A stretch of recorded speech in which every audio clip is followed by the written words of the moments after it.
Hey everybody, thanks for tuning in again. This is Lucas coming at you with another video. I just recently purchased a Xbox 360 Halo 4 edition, and it did come with two controllers. One of them was in immaculate condition, and this one was clearly the one that was played with for Halo and Call of Duty, because you can tell it got thrown into a few walls in its day.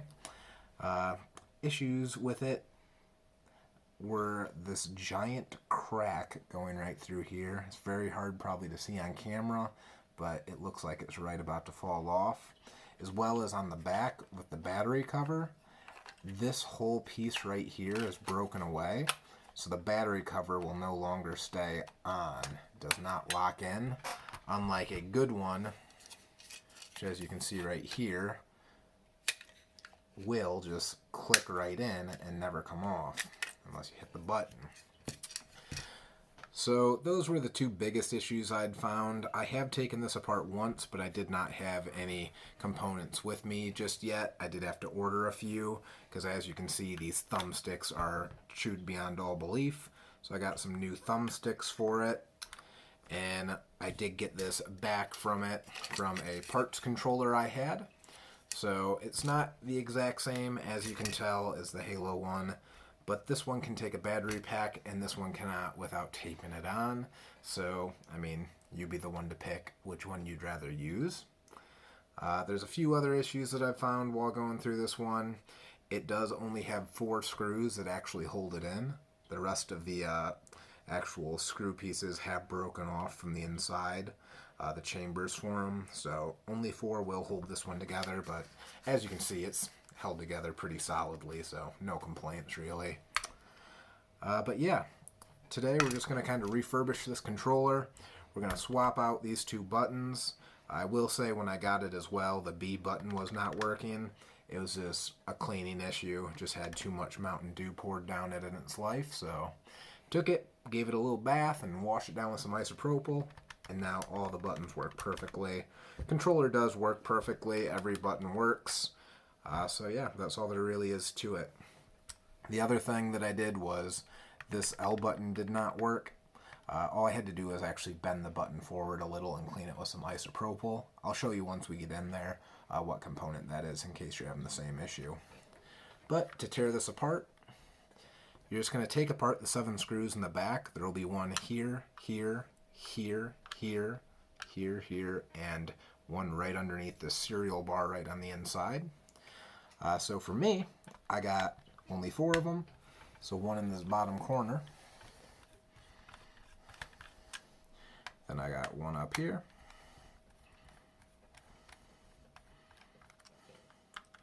Another one over here.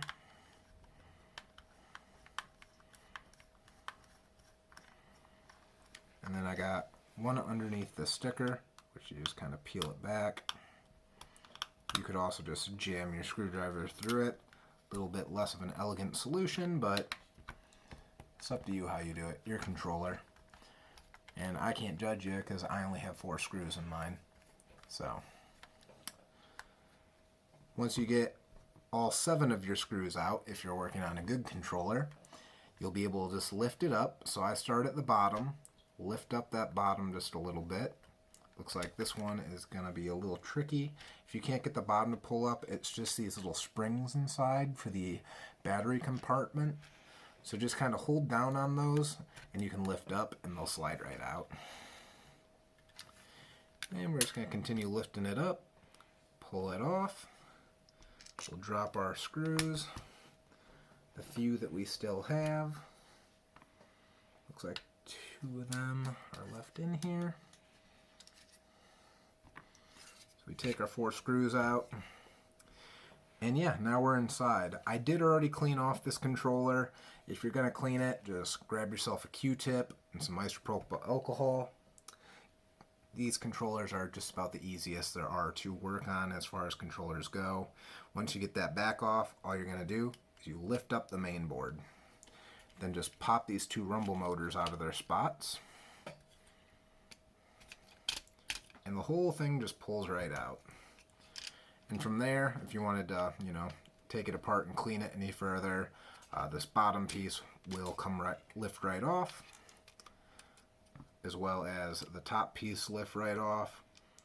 And then you can lift these pads and pop out individual components if you wanted to. I've already done that and cleaned it all, but just showing you, so if you are working on this and you just kind of want a quick way to get it taken apart, that's how you do it.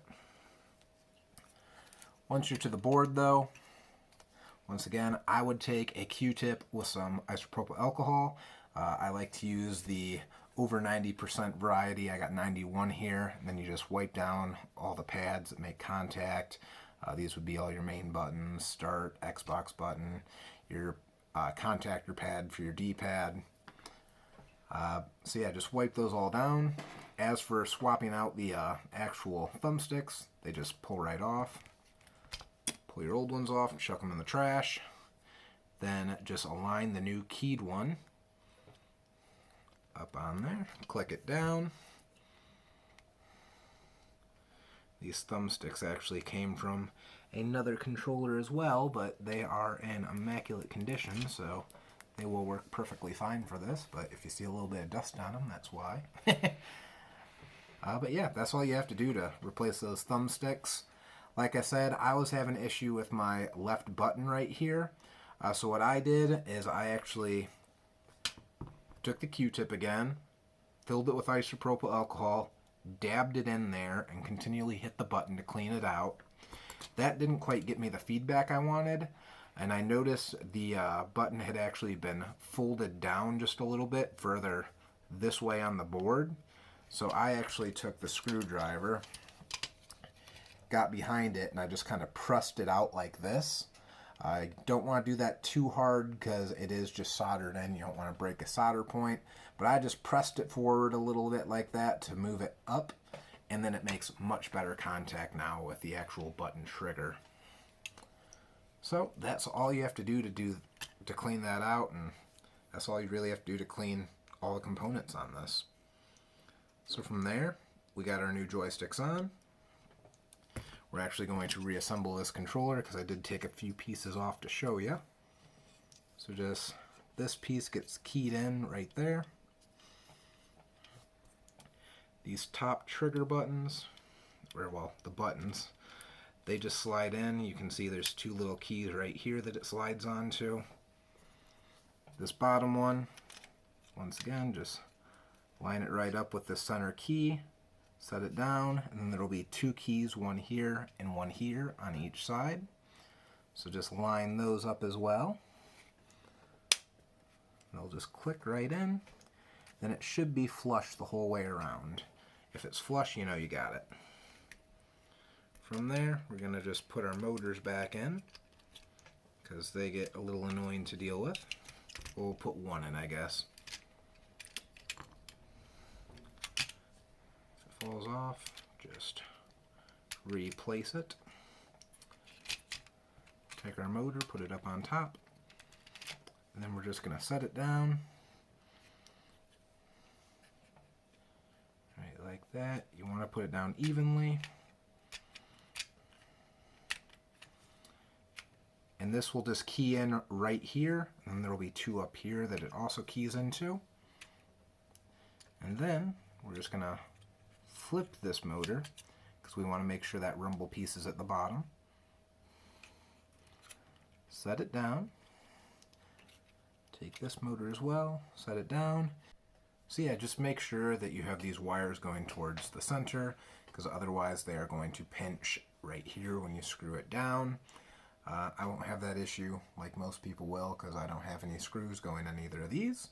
But that's just the sacrifices you have to make to keep the nice Halo 4 front faceplate. But yeah, once you got that together, it's essentially put together except for your actual backing. All you have to do is I go from the front, line up the triggers. Then once the triggers are lined up, you want to line up these springs inside of it. You might have to press up on them a little bit from the bottom. It'll probably be hard to show this on camera. I will try, but I can't guarantee the footage will be captured in a visual way. But yeah, once they slide in, just press it down. There we have it. So now we got the controller back together. Thing you want to do right now is test everything. Make sure all your buttons work. Make sure there's nothing wrong so you don't have to re-unscrew the whole thing. This works. So now we're good. All we have to do is put those 4 screws back in.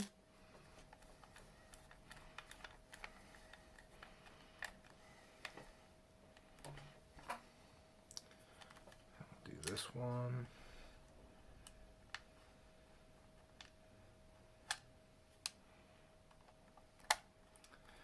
If you lose some of your screws, it's not the end of the world. You can get more replacement ones on eBay, I believe, but just try not to lose them.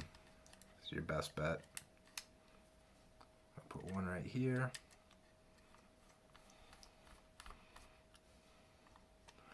Move this sticker over a little so it doesn't get pinched.